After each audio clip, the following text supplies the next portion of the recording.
because the question is always this: what is life like for people under my authority? And if they are not walking on eggshells around me, but instead are wanting to run over to tell me a story, hey, Cap, did you hear the pop I got last night? Did you hear about our car stop? That is the report card on me. That's real police work. Like culture is the most important thing. You lock in a toxic culture, like you said, it'll be generational. On the other side, you lock in a culture that's, productive, cares for others, puts the needs of others above themselves, serves the citizens, man. You can create a beautiful thing, but it takes work for sure. 111, 110.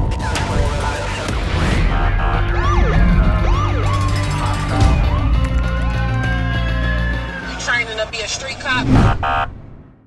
Hey guys, welcome to this episode of the Street Cop Training Podcast. I'm your host, founder, and CEO of Street Cop Training. My name is Dennis Benigno, and this is a podcast that has been a long time coming. And it's been a minute since we've been back to the full schedule of podcasts. A lot of stuff going on. A lot of you are familiar with that, but I'm so thankful that if I had to come back, and when I came back, that my dear friend, somebody who I really, really admire, and I think a lot of you do as well, you always asking for him on the podcast, none other than Captain Kory Flowers. Let's go. How are you? I'm good, man. Thanks for the invitation. It's been too long. So these conversations are always fun, man. So yeah, thanks for the invite. I'm glad. I'm honored. How did you feel about the conference, dude? I know you spoke at the conference. How was you Yeah. received? Dude, the conference I was trying to think about how to lay that out. The conference, if there was like a heavenly setting for police officers, that was it for me, because you had in one room, you had a massive number of proactive, aggressive, innovative, a lot of young officers that just wanted to get better, to get after it, to just, soak up knowledge, soak up tips and techniques. And it was great, man. I had a blast. It was really, really a lot of fun for sure. It was, like I said, just refreshing. You run into, you run in after this length of a career with so many bureaucratic, red tape and nonsense and people, having meetings and arguing about inconsequential things. But to have like young officers all piled up in a room from all over the United States, to just learn and get better and learn how to chase justice. It was great. It was really cool. I came back fired up. I came back more fired up than normal, which is extremely fired up. Awesome, dude. And I can't thank you enough for being there during that time. But outside of that, what are we talking about today, Mr. Flowers? Yeah. So look, I feel like this is necessary. So, all the stuff that me and you have talked about on here over the last, 18 months or so in 6 or 7 different podcasts. I want to at least bring up, what that experiment has done, in my estimation, like here in the district. So I've been the captain here in District 2, the South Side. Everybody knows this is where everybody wants to be, where real police work is happening. But I've been here about a year, and we've put into practice all the things we've talked about here: ownership, responsibility, being aggressive. I say the word aggressive all the time in lineups and emails. Being extremely proactive. Police are not report takers. We're policing here, right? And so what has that kind of freedom, what has it resulted in? It's pretty cool, man. In the last 2 months, since Police Memorial Week, Police Memorial Month, now into June and barely into July, the results have been kind of unreal. We ended this year with a waiting list of folks wanting to come to this district. We went through the Police Memorial Banquet Week, and our folks won far more awards and medals than any other patrol district here in the city. And again, I attribute that to our sergeants driving these young folks and giving them ownership and giving them freedom. We had the Rookie of the Year named out of this district, which we're extremely proud of. And that was a kind of a no-brainer. He just smashed. His name is Andrew Nick. He smashes the profession in every conceivable category. He's ultimate pro, but out here getting after it. And then finally, in the last 2 weeks, we have our street crime, street gun squads that are very coveted undercover spots. They had some vacancies, and they had 7 vacancies, for instance, and 5 of the 7 vacancies came out of this district. So it just goes to show, man, that, again, these are not novel ideas. We're just always stealing leadership ideas from from history. And what we've given these folks here, freedom, with a heavy emphasis on aggression and like proactive policing. And these are the results. You win all the awards. You have the most fun. Spirit and morale here is through the roof. You get the rookie of the year, you build people like the rookie of the year, and then special teams take all your talent, which is fine because you start rebuilding new talent. It was really that's kind of the report card on the district, just watching how this first year ended. And it was great, man. So it's been neat. I've been fired up about that because that's some real recent, tangible, hard to argue with results. Yeah. So overall, what you're seeing is that people are receiving you as their captain in high regard. And I just want to preface this. I swear to you, I have friends that are chiefs, captains, deputy chiefs, majors, colonels. I know a lot of people. There's not a humble brag. That is just a matter of fact to advocate this next point. No matter who they are or how I feel about them personally, because sometimes people are one way in their personal life and completely different in their professional life. Yep. Even if I think somebody is overall liked, there's always that handful of people that aren't wild about that guy or girl. Yep. However, with that being said, and being almost 24 years in this profession, at least associated, not obviously a law enforcement officer anymore, but trying to help make the law enforcement profession a lot better. Yet to this day, I have never met a human being who has had a bad thing to say about you. I've met a lot of people from your agency, and everybody says the same thing. They're such an advocate. They're like, there is nobody who doesn't like Captain Flowers. Like, he is, everybody likes this guy. Like, there's nobody. So I guess the question is, how do you feel like you've been received, and what are some of the feedback you've gotten from your rank and file? So this is I'm kind of I hear you, man. I appreciate it. And again, it's because the folks that you're talking to primarily are the ones that are attracted to the vision of Street Cop, which is proactive aggression. I mean, it's the same spirit I'm teaching here. There are definitely, I would like to think, a minority of folks that, work here and work elsewhere that I've had run-ins with who are the opposite of that, lazy, just doing the minimum. And of course, they don't fit with the culture. And I typically don't mince a lot of words with those folks. And those folks, if they had to give me a report card, it would not score high. And I also don't care. Because, again, they're not moving the needle. So, I would say the report card here, this is the neat part. When I come in here to the office every day, or I work, running around with some of the squads at night, when the young, like especially the new folks, like rookies, I've got folks here that have been on the job less than a year, when they want to like come up and tell me a story. Hey, Cap, did you hear the pop I got last night? Did you hear about our car stop? Did you hear about that gun we got? Did you hear about that?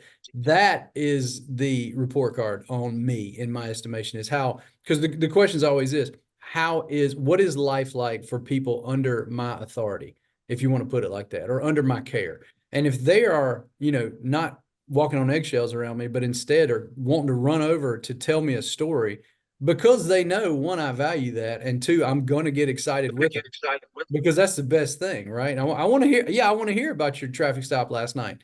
I want to hear how you talked to the guy at the window and how you worked through PC or a consent search, and you ended up making felony charges and getting stolen guns. Like, I want those stories. Because that is police work. That's real police work. And so it seems healthy around here. I mean, we don't have anybody walking on eggshells. A few people that have not fit into the culture here, in here on the South Side, because they're, not proactive or not aggressive. Some of them have wandered to other districts, and that's fine. Like that, again, that's fine. Addition by subtraction is also a fine thing. But the culture that we've built so far has just been really, really fun. And again, you're going to do the best work that you can do, and when you're having the most fun. You can be professional and have fun. Like, they're not mutually exclusive. So we try to drive fun here. This should be a fun job too. You see like a new found sense of energy in the men and women that work. Yeah. And I'm going to come back to this because I really like this, under your care. Mm-hmm. Yeah. Yeah. I think that's a good way to look. I mean, that's, I have, in my last office, I had it on the wall. I just haven't printed it in here. But yeah, it used to face my desk. What is life like for people under my care? And I think that's a question that you should always be asking. Like, do they get anxious? Do they get weird? Do they get quiet in lineup when you come in, or is it a fun environment? And I try to just be accessible. Like yesterday, we have standardized court dates every month where all of our squads have to go to court and loiter. It's not exactly efficient. It's just part of the process. And I go down there and just hang out with the folks for no other purpose than, sharing the misery of sitting, waiting on court. Sometimes a task is miserable. It's just better if you share it. So I go down there and rub elbows with them, and we have conversations. And I don't see, there are no other commanders that come around, and I just think it's a wasted opportunity, because it's a good time to have just unsolicited, no agenda conversations, laughing, complaining about how frustrating court can be. It's a shared miserable experience, but it's good for team cohesion. So yeah, I just think this is a fun place to work. I told you a year ago, our priorities were customer focus, right? So citizen focus, because we're serving the city. Secondarily is, or primarily was, making this an enjoyable place to be. If you be a likable person here, and if you're not, impersonate a likable person. Like, make this a fun place to be. You will have more fun that way. We'll actually do more work. I think some people tend to forget the responsibility of a leader. And, you know, I think what makes a great leader is not the overall big, massive macro game plan of how you're going to change the world. Yes. It's these small little silver BBs, these little nuances that we can do, like showing up to court with 6 bottles of water, knowing there's 6 guys down there, or breakfast sandwiches or whatever, or at least showing up and having some camaraderie. It's those little things that let people know that, you care. Yeah. I'll tell you a funny story real quick. I was, this is years ago. So like talking about 2008, I was at the Jersey Shore, and I didn't know that there were 2 captains there. Now it was on a Wednesday. So it's a weird night at this one place that we frequented. And again, this is 2008. So the one captain who everybody liked ran up to me and said, "Are you supposed to be working right now?" And I was like, "No." And I I knew and trusted him. And I'm like, "No." He's like, "Isn't your squad on this week?" And I'm like, "Yeah, but I have vacation days." He's like, "All right, good." Because I don't want to say the guy's name, but everybody who from my department who knows who, when I tell the story, they just don't even have to guess who is. That's how bad his reputation was. And he said to me, "Good, because so and so is here. And if he sees you and you're supposed to be at work and you're out sick, he's going to fucking do you. So I'm going to tell you, get the fuck out of here as fast as possible." So you got one guy who's got your back, right? But where do you think that went later on? I mean, dude, we do anybody in that agency would do anything for that guy. He was just at the time, I don't know, it's been a long time. I don't know if things have transitioned, but then you got the one captain who's more senior than this captain trying to make sure that this other captain, who's even his friends know he's an AH, won't, like, he's trying to protect his people from the bad guy. Yeah. That's that's when you talk to the young folks, because you and I were the same way when we were at that age. You become mythic, I think, but through the little things. I mean, it always is the little things like that, and it always falls down to like taking care of your folks, or the other side is like using your folks as a stepping stone to promotion or whatever you want to sell your soul for. We had a chief here, an assistant chief named Dwight Krotz, who has been gone now. He's been retired for more than a decade. But that guy, here's a good example. That guy is legendary to this day. He's mythic. And this is why.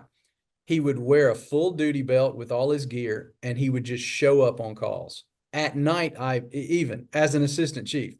And he would show up not with a spotlight on himself, not saying, hear ye, Chief Krotz is on scene. No, he would show up on a traffic stop, tap a young officer on the shoulder and say, "What do you need me to do?"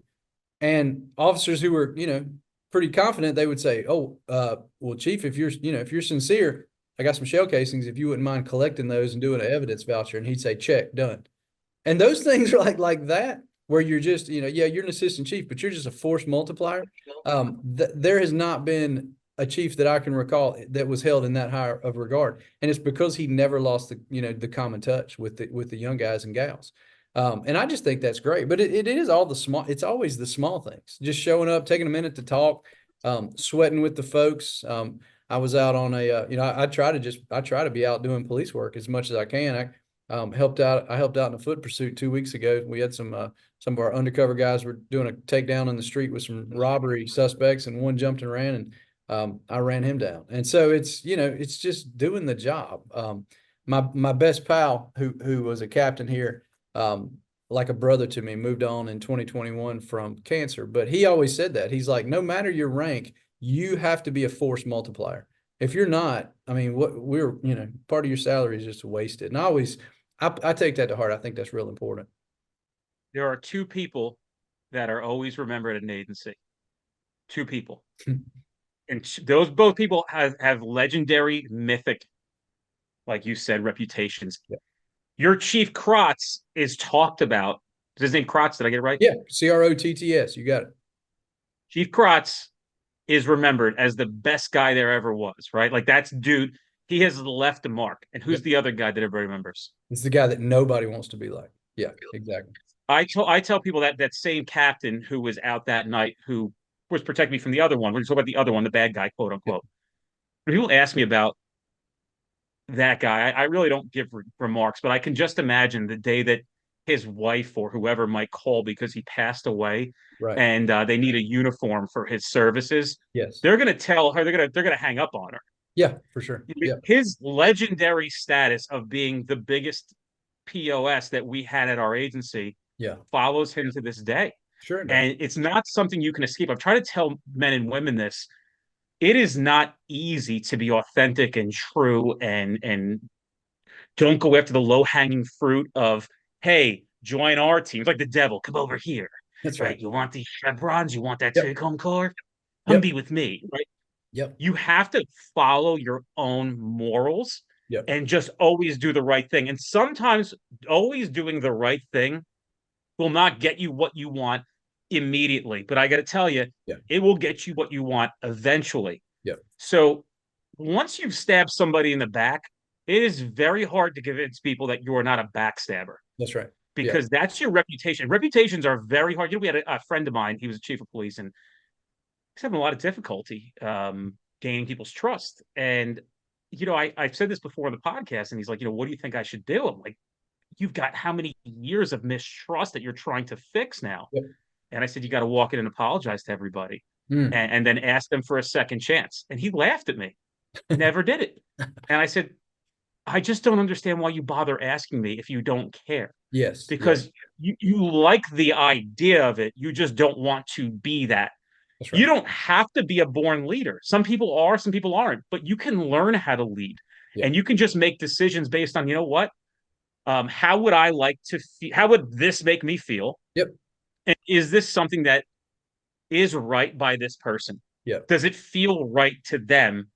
You know, how am I communicating correctly? It's like having children. Yeah, no, you're right. And it's, you know, those folks they haven't forgotten how they were tread upon, how they were treated. Like you said, the only way is the hard way, which is eating it, owning it, apologizing and asking for forgiveness, which is actually two different things. So you apologize, that's up to you, but then asking them, because you've wronged other people, you ask them to release you with their forgiveness, and they may or may not, but you can control part of that. But yeah, the only way to undo like self-induced carnage like that is the hard way. You gotta apologize. Like you said, like with your kids, you do the same thing. Me and you have talked about this. You know, you mess up with your kids, you apologize, you eat it. It teaches them the same thing, which the world needs more of. You know, just people taking responsibility and then asking for forgiveness. It's super important. Can you ever trust your girlfriend who cheated on you? Yeah, it's over. I mean, it's a nuclear bomb. It's done. And further, you know, when something like that's done in a metaphorical place like a police department, that's who you are, unless you prove people wrong through hard work and apology. But you're it. I mean, it's promotion season around here. A lot of people are, promotion seasons a lot of times get real gross because you kind of learn what folks may sell their soul for, right? A lot of people's souls are for sale, and some of them peddle them away for very, very low prices, which is not wise. And so you see it, and it's just like, be wise what you give away your values to, your standards. It's not wise. Like you said, you need to be true to yourself for sure. I've never seen somebody get better through their career. I've only seen people get worse in the sense of leadership, right? You've never seen that person who was really a big pain in the butt, who now has switched to the good side and become this respected, loyal, trustworthy. I've never actually seen somebody go from one side to the other, but I have seen some really good men and women. Yeah. And I'll be honest with you, men, I have never seen a woman go from good to bad. I just never seen it. Yeah. Because I got to tell you, for some odd reason, maybe it's just because I only had a handful of female supervisors due to the averages or the percentages in law enforcement.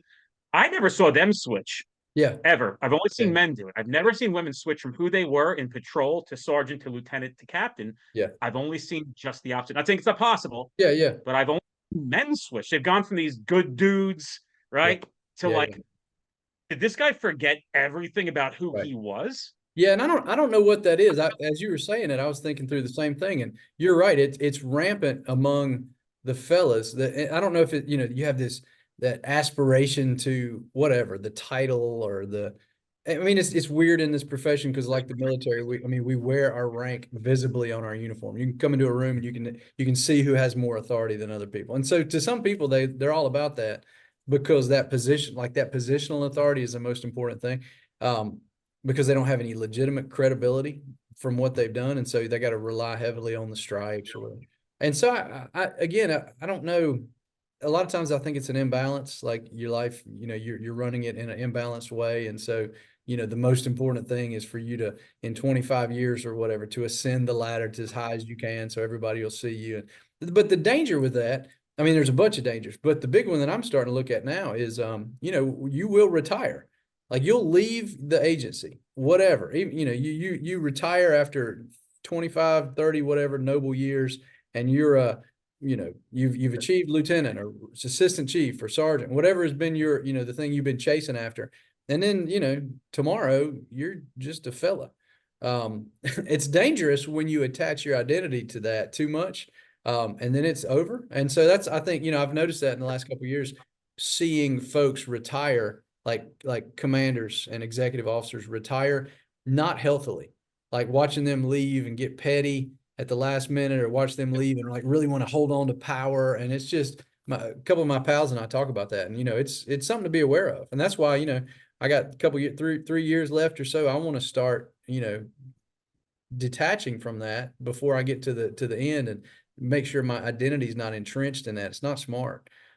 Because you'll have more life left, and this is just a chapter. You want to do it well and crush it, leave it way better than you found it, but you don't want to, it's my identity to the last minute, and now I'm in a mental crisis because I've put all my eggs in that basket. It's not smart.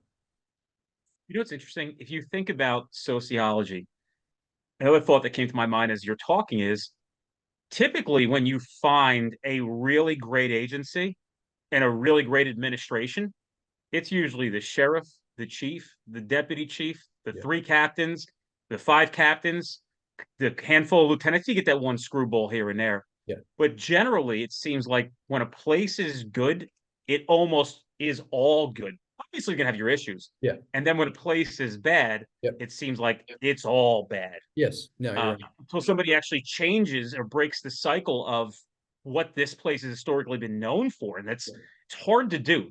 Do you see the same thing that I do? And that just comes down to sociology, right? I'll even give this correlation. I try to emphasize and lead with my kids, and some of this stuff may sound a little harsh, but it just makes sense. Yeah. And so I'm going to try to correlate this thing that I say to people all the time. There's 2 towns in New Jersey, one where I grew up and one where I didn't grow up. One where is very, very affluent, and the other one is where I grew up. It's almost like that song, I forgot who sings it, but it's like, oh, the neighborhood was so alive. Oh. And it's just a song about like nobody left. Yep. This one overdosed. This one stuck here. That's right. So I said, if 500 kids graduated from where I graduated from, so many of them are going to become cops, firemen, plumbers, electricians, all these great things. And by the way, fantastic. And success is subjective. And if that makes you happy, that's great. All these things are wonderful. That's what you want to do. But then you go to like Colts Neck, New Jersey, which is a very, very affluent city. Yeah. And I could almost bet that nobody from that graduating class becomes any of those professions. Right. Yeah. So the point here isn't who's better than who. You have to say to yourself, are they biologically different than we are? And the answer is they are not. Right. They are given a different perspective on how to approach life than we are. For example, my kids, if they can't learn how to do business, then they'll get a job. Yeah. but I'm not making them to get a job first. I'm trying to teach them how to run a business first. Yeah. And it doesn't mean they have to be the CEO of Apple. It means there might be an easier way to do this, and you can do it on your own time and beaten path. So if you want to do 6 times as much, you can and reap the rewards. Most people aren't told that. And so that's how I correlate it back to the sociology.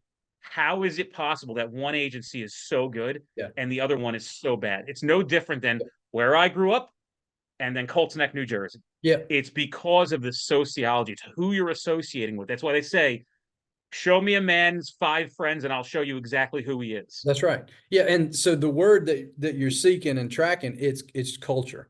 Like culture is the most important thing. So you build culture by you build culture by what you tolerate. People have to be careful with that. Like we've said here in the district, we don't tolerate laziness and unprofessionalism. Like I've said that a million times. Everybody here can quote that. Those are outside of the guardrails. Everything else is in the guardrails. You know, aggression, proactivity, innovation. And so that's the culture that we're building, right? And in every place has a culture. You know, your family, you were just talking about that with your kiddos, you're building a culture. You know, you kind of get to brainwash them. That's one of the advantages of being a dad. Like you get to drive your culture. In my house, we have a culture too. We've got some family mottos that my kids, I could call them right now and they could quote them. I mean, from the beginning, I've taught the kids, life's not fair, period. Further, you're tougher than that, right? So don't be seeking that for life to be fair. Just press on around it or through it. Secondarily, we teach our kids winners take responsibility and losers blame others. And there are losers in life. Like be very so there's big ideas like that. And so like I've never heard my kids say, "But Dad, it's not fair." Like they'll start to say it and then they'll catch themselves because they know I'm going to say, "Y'all, I've already told you. I've told you since you're 0 years old, life's not fair." Like that's not even. Let's move on. That's silly. It's not supposed to be fair. It's not going to be fair. But you're tougher and you're smarter. You can move through it. And so sports teams have cultures. I mean, the Celtics just won another championship, and they have they've had some tough years, but that's a legacy of winning culture. The city demands it. The LA Lakers, same thing. The Chicago Bulls were for a long time had that winning culture. On the other side, my home state team, the Charlotte Hornets, does not have a culture of winning.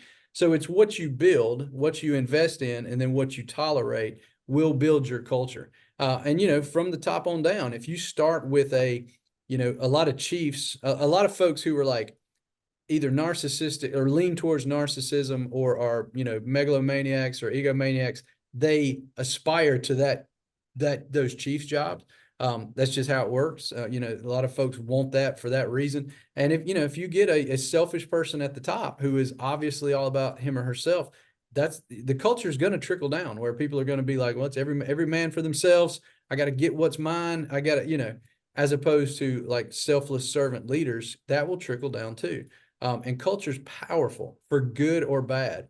You lock in a toxic culture, like you said, it'll be generational.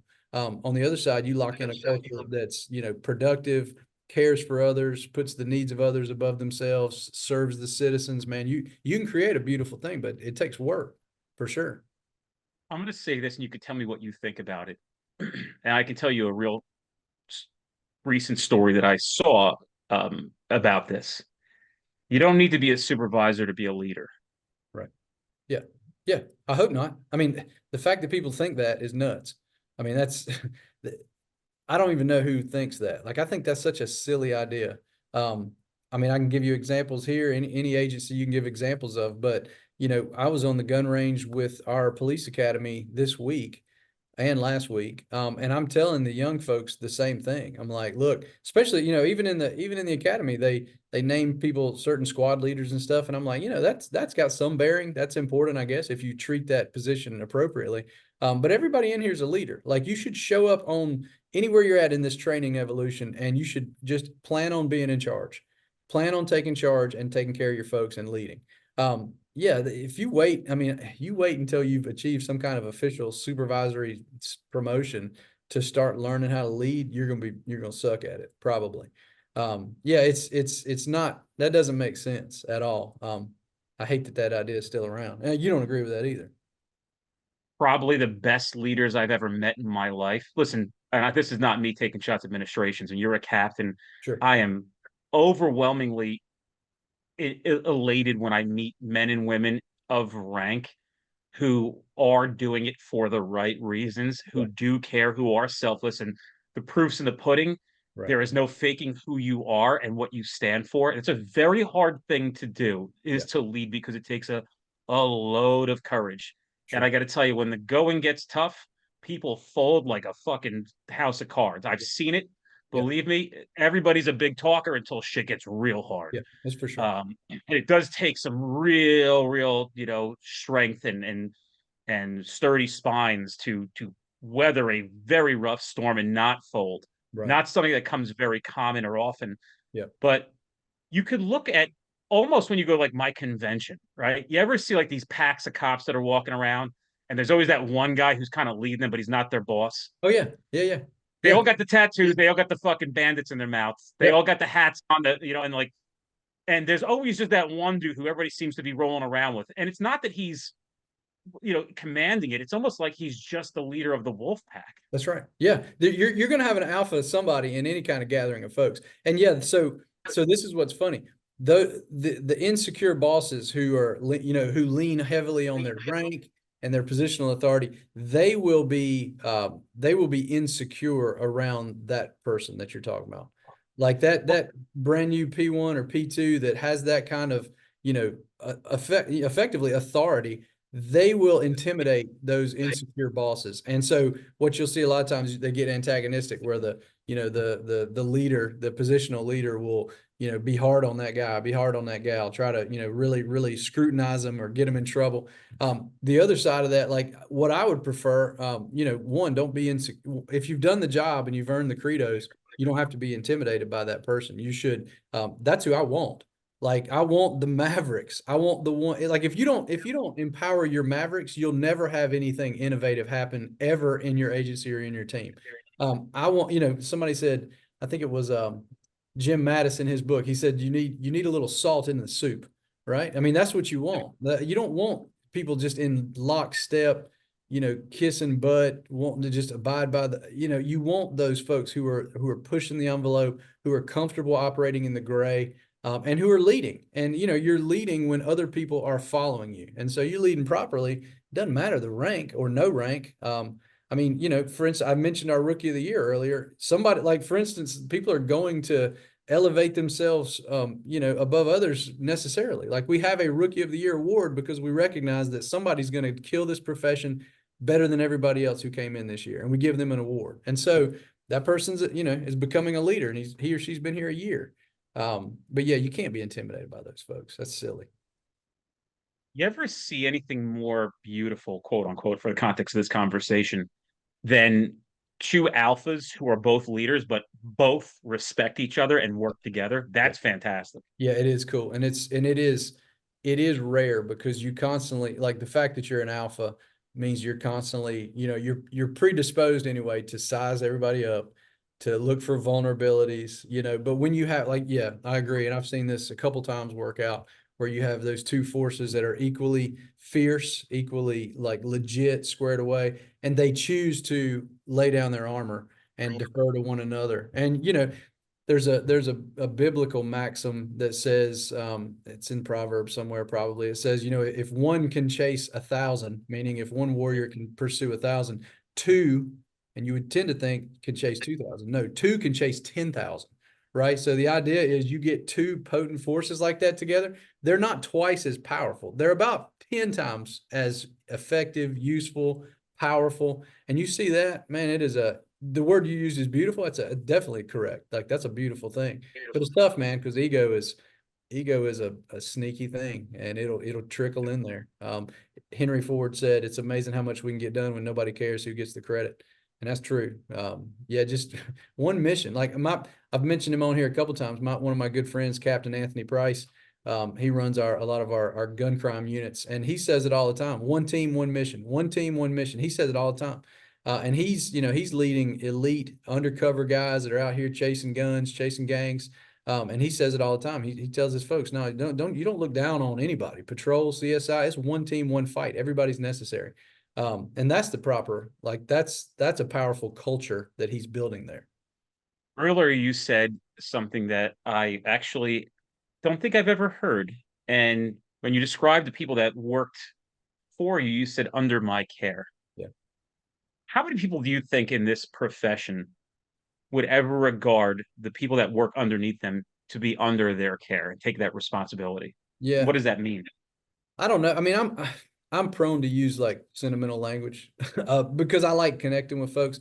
But if I've learned one thing, here's a couple snapshots, for instance, like in the last year since I've been here, I've had in my patrol district, people under my watch, under my care. We've had miscarriages, we've had babies die, we've had spouses get divorced, we've had parents die, we've had tragic stuff. And that's so if you look at these folks as work peers, as opposed to folks that you're invested in their life. We want them to bring the best version of themselves here every day, and everything's connected. And so, I had, hospitalizations and weird illnesses, stuff that's like significant, life events. If we're not involved in that to a degree, I mean, there's definitely a bright line that needs to be there, but I should know those things are going on, and I should, have some contact, and I should be checking in on them, and trying to determine what's best for them. But they're truly, I mean, they're under my care. I think and again, I'm not their dad. God, that's gross. That's a gross analogy, but the buck stops here. And so, I have to take for granted that nobody else maybe above or beyond me is going to even know these things are going on or check in on them. But I'm going to do those things. I'm going to be at those funerals. I'm going to be at the hospital. I just think that makes sense because I'm not, people dabble with the word family, but I like the word team. Like we're a team, like a team. We work together. So I should be, a little bit, I should be affected when they're torn up, when they're aching, when they're grieving, when they're, frustrated. I think it makes sense. How does the upper administration feel about you and the progress that you've had at your district? And if you don't want to talk about it, that's fine. Yeah. I'm just curious, like, are they using it as a model? Are other district commanders reaching out to you saying, hey, what are you doing over there? Can you teach us? Has anybody said, what is Kory Flowers doing that is so right that we have a list of people who want to work for him? No, I mean, I'm kind of uncomfortable with that line of, because what we're doing here is it's not about, again, I've told you from the beginning, I've told folks at your conference, like nothing that we're trying over here is anything I've come up with. Like it's all stealing from age-old maxims. It's all, it's just all taking tips from the best leadership and putting it into practice, executing it, which is a lot of times where stuff falls apart is executing. But no, I've had folks ask, what exactly is going on? Why is everybody so fired up? Why does everybody, here's a good example. Everybody out of the last police academy, we just recently had our rookie selections. They all wanted to come here. And that is not necessarily, that doesn't have my name on it. It's just because of, again, the culture that we've built and I don't know if you call it a mystique or whatever, but like the guys and gals that work here in the South Side, they have like a twisted pride about working in the hardest to work place. I mean, this is the place, again, historically the most violent part of the city, historically the heaviest call load by far. And our motto has always been, and I put it on decals. We got stickers here that say, I got it on a cigar actually right here. I give out District 2 cigars. Anybody can police, not just anybody can do it here. And that's, so we, again, that's the culture we've created. When I reach out to young folks to say, hey, you want to come work in D2, I can't offer them, well, it's a nice place to chill, not a lot of calls, you got some great restaurant. What I have to offer you is hard work, glory. I mean, honestly, like awards, medals, the kind of experience that, anybody would want. And I tell them, if you can police here, you can truly police anywhere in the United States. I mean, that's just the bottom line. And so you could say, oh, woe is us, we've got those obstacles. Or you could say, no, that's where the best cops are built. The ones that become the rookies of the year, the ones that are selected overwhelmingly for specialized units. That's where all of the medals are won, right? I mean, and so that's the culture we've built. And I don't, if somebody asks, what were we doing? I just kind of tell them that, but it's not necessarily anything anybody's sought out about. Everybody's so busy, man. Honestly, like everybody's got their own ship to float. So, all I can speak to is our experience here and what's worked. with the precedent you've set on what you expect from your men and women, I think some of those things you talked about were professionalism, hard work. Yep.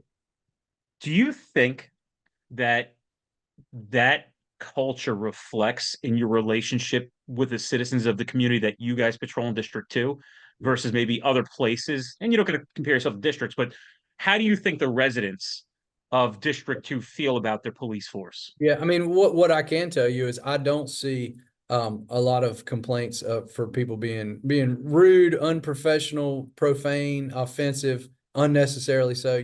We just don't see that. Early on, I noticed a couple pretty valid complaints from citizens about folks just being rude for no reason, being offensive for no reason, just because they're tired or frustrated, which I get. But we don't see that a lot anymore. Again, it's because you set your hard line, you set your standards. I mean, I try to tell the guys that all the time, the guys and gals, like, hold the standard, set the standard, hold the standard. And so, once you build and maintain a culture, it kind of takes care, I think, of a lot of that stuff. The folks that are prone to laziness, unprofessionalism, they'll either trickle away, find themselves elsewhere, or they'll change and get on board with the culture. And either way, it's better. And so, yeah, we haven't seen, like, I do get probably a disproportionate number of contacts, emails and stuff of folks, like citizens, applauding our folks, which is neat. It's always cool. Because, when you don't forget that you're in service, like you're serving the customer, which is in our profession, the citizens, you're solving their problems that they can't solve. Like, they call you because they can't solve a problem. You go, you get 2 minutes of history on it, and you do your best to solve their problem, which may be a 20-year historical marriage problem, and you're going to solve it for them in the meantime. Yeah, so I have seen that a lot, which is that's always real pleasing to see. Not only does good leadership keep your men and women who work in your care comfortable, anxiety free, Yeah. feeling like they have protection, somebody's going to stand up for them. Yeah.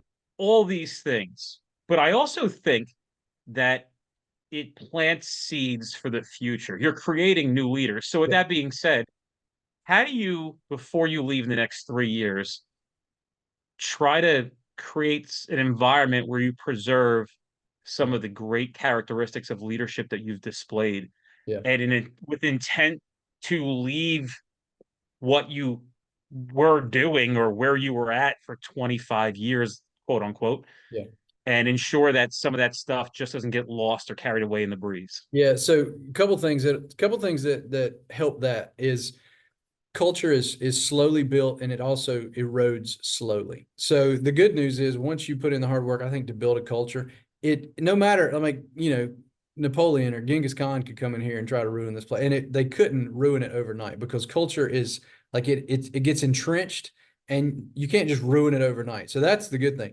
Secondarily, I think most importantly is like casting like individual visions for young folks.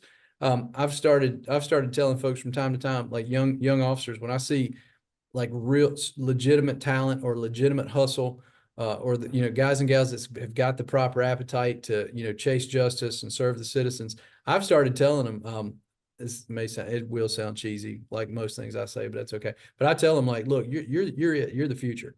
You need to keep that as your vision, because the problem is, anytime, whether it's a marriage or raising kids or trying to build a culture, if you don't cast a vision, if you don't give folks a vision, that they get lost in the mundane, the doldrums, in-service training, the mandatory power DMS. You get lost in all the minutia. But if somebody tells you, like, you've got it, like, you've got that thing, well, you're gonna be a baller here. You're gonna be a monster. You're the future. And so casting that vision, and the other side is, you kind of got to be careful, because I've seen one thing I've kind of zoomed out and noticed over the years. I've had my heroes in the profession over the years. One of my early heroes was the guy that was my SWAT mentor. And I thought he was the best cop that we've ever built. And he retired. And the next day we came back to work and answered calls and had call outs, and the machine kept moving. My best friend, Dan Moore, you see his photograph back here. He was Captain Dan Moore. He's mythic around here. He's the brother of mine that passed from cancer a couple years ago. he passed, he moved on. He took an early emergency medical retirement, moved on, passed away, and the machine kept moving, and he was the best of the best. So that's the other side. You got to be careful with it, because recognizing like you're a drip in the massive ocean of this profession, and you're gonna make a difference. But further, when you're gone, there will be another badge number 950 when I leave here for sure. I tend to hope that some of the work that we're doing as an organization, regardless of the lies that people have been fed, really are beginning to impact and starting to have a ripple effect, and people really beginning to learn how to understand what's important, understand how to lead, employ more safety principles and practices, Yeah. become more constitutionally thoughtful, I guess, for a lack of a better term. I'm going to read a message that I got this morning, and I'm obviously not going to say the guy's name because I think he's, people get uncomfortable because they have enough. And I understand, like, you don't want to. We actually had a guy get fired for posting something in the Facebook group, Ugh. and he was just like looking for help, and like because he's in a state where they can just can you.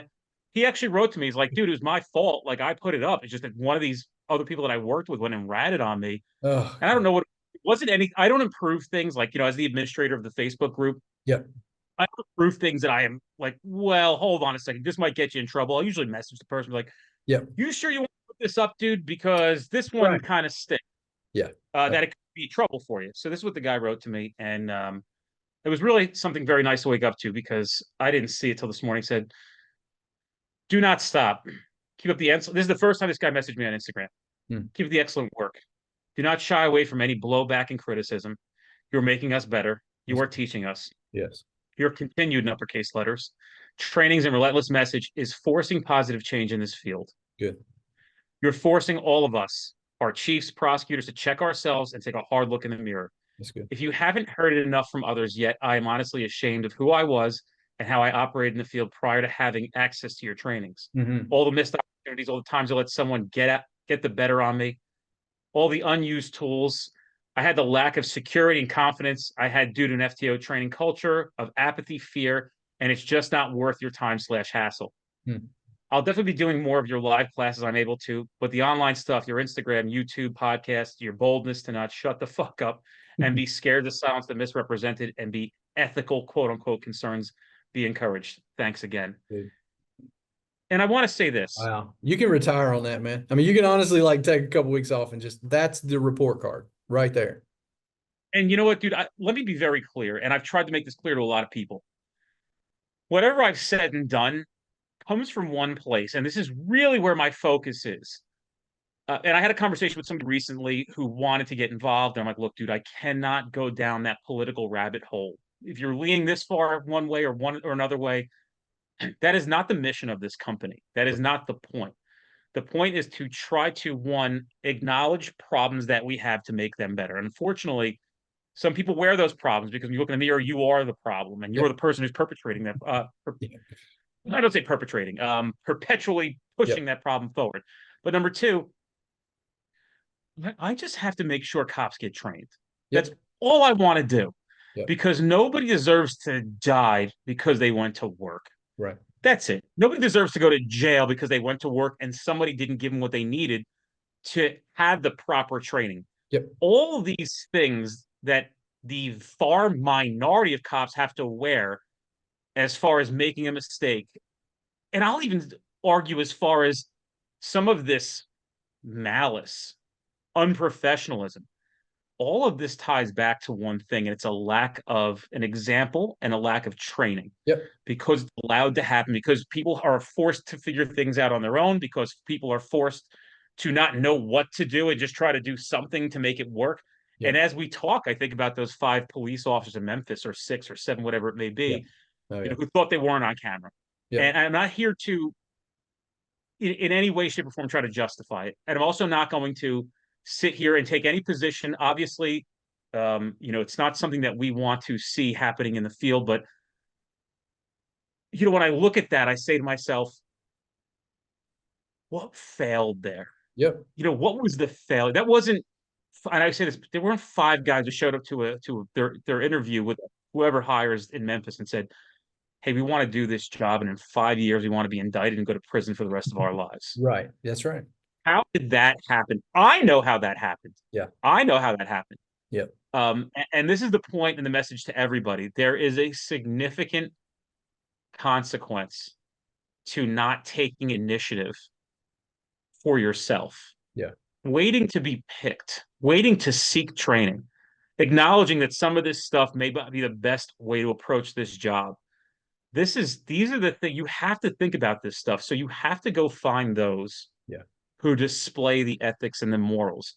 And somebody might look at this podcast and say, well, you were cursing on stage. Yeah, we were at a group of 1,000 police officers and told a few jokes. Right. Yeah. Yeah. Yeah. It shouldn't undermine the 11/12 years of work that everybody seemed to ignore in the moment. And not everybody, just the people who were attacking us. Right. And the culture that we've created. And we're proud of that. We're proud of giving these men and women an example. And I wish, and I've said this 1,000 times, somebody would put their arm around me when I was 23, 24, 22 and said, you have a lot of energy. Let me just teach you how it should be displayed. But I didn't come from a family like that, Right. a surrounding like that. I didn't have that person in my life. So we're trying to be that person to show, Yeah. hey, man, we've got to acknowledge some of these things first. We've got to acknowledge. I'm not saying it's your fault, but somebody's got to start taking some responsibility. And I think my side of responsibility is I know that I can help, Yeah. and I can't turn my back on that. Yeah. That's just, to me, for the uncomfortableness of what it means to be in a position like this. I just can't turn my back or sleep, under the umbrella of somebody might die tomorrow Yep. because you can't handle this. That's And right. that's fucking not fair. Yeah. And that's the most frustrating thing for me. And, man, I gotta tell you, sometimes being me is hard. Yeah. Harder than, Right. I mean, you don't know, the compassion, empathy I have for people who are, like, it is just not for it. Whew. Yep. But the point is you can't ignore that you're able to persevere and make things better by making better things. And That's when right. you can make better things and you have the capability, you have the channels and the people and the right folks, Yep. We just can't ignore that. It Yeah. just can't. Yeah. Yeah. There's that old, I think it's FDNY had this old banner, this adage that said, let no man's ghost return to say that my training failed me. And that's exactly what you're talking about. Like you couldn't, you've been given a calling, you've been given a mission, you've got a particular drive to get folks the tools they need. And bumps in the road, speed bumps, knuckleheads, folks who are not in the arena. It's not the critic who counts. It's not, they're a dime a dozen. I told somebody recently, I was getting some kind of criticism somewhere, some virtual space. And I said, look, if you've got a problem with me, text me. If you can't text me because you don't have my number, that also means that your criticism I probably don't care about. It's not valid. I mean, it's, you have to, you're going to take some licks and that's okay. Life's not fair, but you're pressing on, which is the key. And what we're doing here is great, man. I got to see it I saw it in 2D on all our podcasts, and I got to see it in 3D in Orlando. And watching those folks the pilgrimage that those young officers made to Florida, to rub elbows with each other, which is important, getting themselves around like-minded cops who are, legitimate cops and crime fighters, and then sitting under the training. I mean, it's just great. It's kind of hard to beat. I want to thank you for being my friend, dude. Yeah, man, that's all. For sure. It's fun to be a No, part. I don't think people, I don't think people know, that there's this Dana White clip going around, and it just always says, you want to know who your real fucking friends are? Wait till shit hits the fan. And a lot of people have seen that one. Yeah. And yeah. I got to tell you, it is the truth. And it is flabbergasting, and it was probably the best lesson of my life. And I think at one point it makes me recognize who my friends are, and also make me recognize that most people aren't your friends. Yep. Oh yeah, that's true, man. That's good. And it takes those challenging lessons a lot of times to peel back and show you what's real. I'm grateful for it too, man. I'm grateful for the other side of it too for you. I also want to give a quick shout out to Sheriff Wayne Ivey and Sheriff Mark Lamb. Yeah. Folks, I don't care how you feel about these guys. I'm going to tell you behind the scenes. These were two guys that were just ready to go to war with me.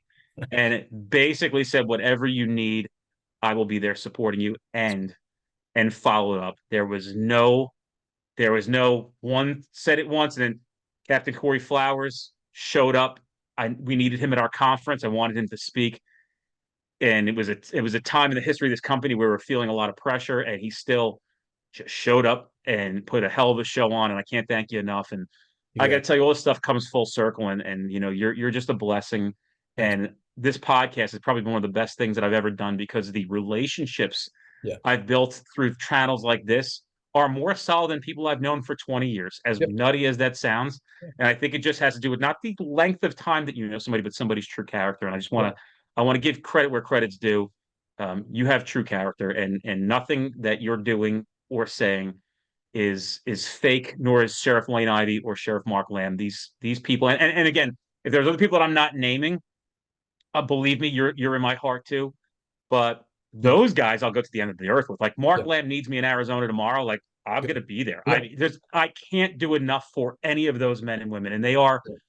just behind the scenes such good, just checking in, wanting Yeah. to catch up, grab a coffee, It's great. all this stuff. So it just truly appreciated, and I want you to know that. I want people to know who you really are. I appreciate it. That's very kind, man. That goes again. I don't anymore. I don't care about a lot of people's opinions. I care about a few, and yours is valuable. So I appreciate you saying that, my man. That's good. It's a fun journey for sure. It's great.